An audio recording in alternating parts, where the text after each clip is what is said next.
रहती थी और मोटर वाइनिंग से हमारा गुजर बसर अच्छा नहीं चल रहा था। आर्थिक स्थिति बहुत अच्छी नहीं थी। कई बार दादी जी की दवाई लाने के लिए अगर पैसे लेने पड़ते थे, किसी से उधार मांगना पड़ता था। आर्थिक स्थिति बहुत अच्छी नहीं थी। उसी बीच में मेरे फादर ने इस आरसीएम बिजनेस को किया, और किया नहीं दोस्त, मैं तो ये कहता हूँ जिया है उन्होंने। केवल 7 साल किया है, और सीखते हुए जब उन्होंने सिस्टम को किया तो वे रॉयल्टी मुकाम पे पहुंचे, टेक्निकल पे पहुंचे, तो सिस्टम की हाईएस्ट इनकम, हाईएस्ट जो लेवल रहा उनका रूबी लेवल पे पहुंचे। और जब रूबी लेवल पे पहुंचे तो एक अच्छी इनकम, लाखों रुपए महीना की इनकम इस सिस्टम में आती रही, आने लगी, और दुनिया की सारी खुशियां हमारे परिवार में आ रही थी, और ये दुनिया बहुत जबरदस्त लग रही थी, अच्छी दिखाई दे रही थी। लेकिन वो 24 जून का वो काला दिन आज मैं अगर याद करता हूं तो वास्तव में मेरी रूह कांप उठती है। मेरे पिताजी पानीपत से आते समय एक रोड एक्सीडेंट में गुजर जाते हैं, और उस जो खबर हमें मिलती है तो मैं वो परिवार को मैं बता नहीं पाता, और मैं चाहते वहां जाके देखते हैं तो कुछ नहीं पाता, पता चलता पिताजी गुजर गए हैं। 24 जून 2010 का वो दिन अगर हमारे परिवार की बात करूं तो मैं याद करके रोता हूं, और मुझे कुछ नहीं सोचता मैं क्या करूं क्या नहीं करूं। 2 से 2.5 महीने मैं उन दिनों पढ़ता था, जब मेरे पापा इस आरसीएम को करते थे मैं उन दिनों पढ़ता था। मेरी उम्र 20 से 21 साल की थी, और जो गुजर गए तो मैं एक वारिस अपने परिवार में था। 5 बहनें मेरी थी, और सारी जिम्मेवारियां मुझ पे आ गई। और मेरी मम्मी पूछती थी मेरे से, बेटा अब कैसे होगा, अब कैसे होगा? तो मेरे पास कोई जवाब नहीं होता था, और हम और हमारी बहनें और मेरी मम्मी बैठ के रोती थी।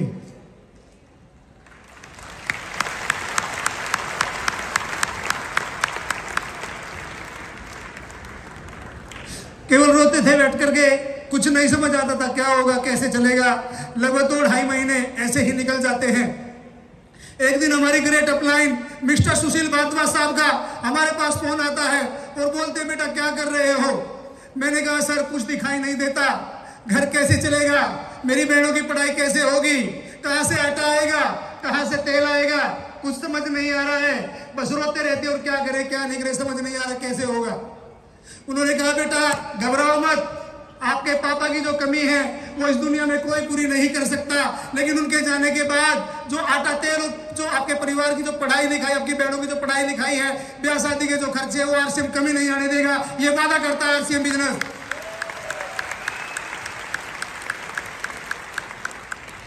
और तुम्हारे पापा कुछ ऐसा काम करके गए हैं कि अब भी लाखों रुपए महीना की इनकम आप लोगों के बैंक अकाउंट में आ रही है। जब उन्होंने ऐसा कहा तो भी विश्वास नहीं हुआ, लगता ऐसा कुछ हो सकता होगा, ऐसा बिलीव नहीं था। और ये बात मैंने अपनी मम्मी से जाके कही कि आज तो सर का फोन आया था, और वो बोलते थे कि आपके अकाउंट में भी लाखों रुपए महीना की इनकम आ रही है, क्या कुछ ऐसा हो सकता है मम्मी जी? उन्होंने कहा बेटा तुम्हारे पापा एक बात बोलती थी, मैं अक्सर मीटिंग में उनके साथ जाती थी, तो एक बात बोलते थे, अगर अपने बच्चों से सच्चा प्यार करते हो तो इस आरसीएम बिजनेस को जरूर कर लेना।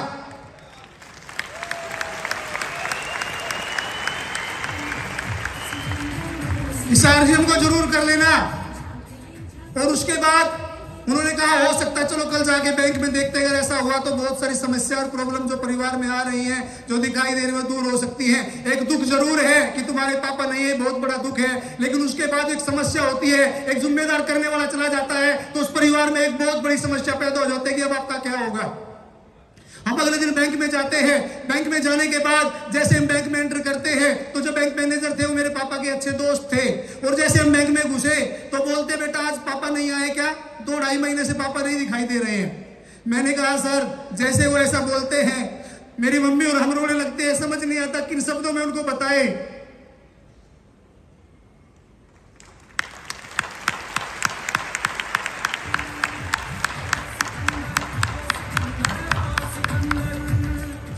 फिर वो लोग हमें चुप कराते हैं, पानी पिलाते हैं, और बेटा बोलते हैं कि जो होना था, जो भगवान को मंजूर है वो हो गया है, लेकिन अब हम तुम्हारी क्या मदद कर सकते हैं।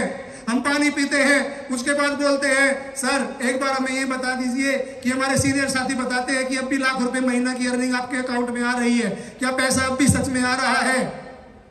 तो वो अकाउंट चेक करते हैं, और अकाउंट चेक करने के बाद बोलते हैं हाँ बेटा अब भी तुम्हारे पापा के जाने के बाद लगभग 7 से 8 लाख रुपया बैंक अकाउंट में आ चुका है।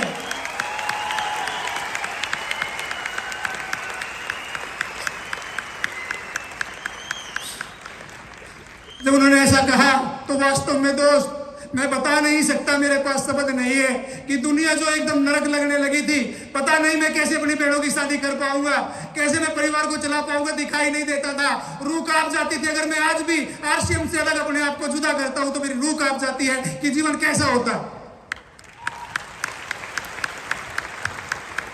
और उसी की बदौलत मेरी आज 4 बहनें, उनमें से एक बहन की मैंने शादी की है, उसके बाद मेरी 3 बहनें आज एमए और बीएड करके बीए करके, 2 बहनें मेरी आज हरियाणा सरकार में गवर्नमेंट जॉब में हैं, सेवाएं दे रही हैं। एक बहन जिसको मेरे पापा सपना देखते थे कि इस बच्ची को मैं प्लेयर बनाऊंगा, इस बच्ची को प्लेयर बनाऊंगा, उस समय मेरी बहन लगभग 4 से 5 साल की थी। लेकिन जैसे वो गुजरने के बाद मेरी बहन को मैंने कहा, जब वो प्लेयर थोड़ा गेम में आगे बढ़ी, थोड़ा उम्र बढ़ी, तो मैंने उसको गेम में डाला। और गेम में डालने के बाद जो गेम की जरूरत होती थी, जो पैसे की जरूरत होती थी, जो आरसीएम में दे रहा था, उसकी बदौलत आज मेरी वो बहन सीनियर नेशनल में गोल्ड मेडलिस्ट है।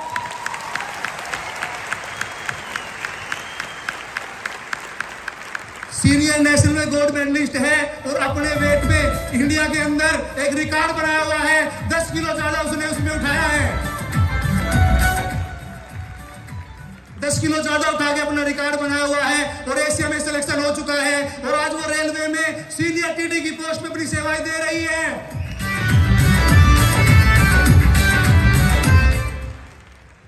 और दोस्त, उनके जाने के बाद आज मैं अगर आपको बताऊं, आज भी लाखों रुपए महीने की अर्निंग आ रही है। मैं अपनी बहनों की पढ़ाई पूरी करा पाया हूं, मेरी मैडम खुद मेडिकल स्टडी कर रही है, मेरे बच्चे अच्छे स्कूलों में जा रहे हैं और आज भी लाखों रुपए महीना की अर्निंग, गाड़ी, अच्छा मकान मेरे पास है। तो ये सब ताकत अगर मुझे मिली, जब सब खुशियां मिली है, तो ये आरसीएम की बदौलत है दोस्त, आरसीएम की बदौलत है।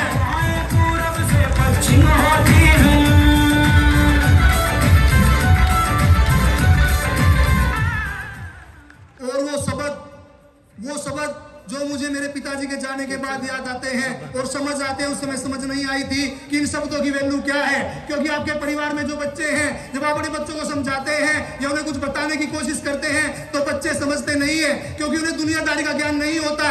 क्या उन शब्दों की वैल्यू है, क्या वो शब्द हैं, उनकी समझ उनके जाने के बाद आती है। मुझे भी समझ में आई जब वो बोलते थे, अगर आप अपने बच्चों से सच्चा प्यार करते हैं तो आरसीएम को जरूर कर लेना।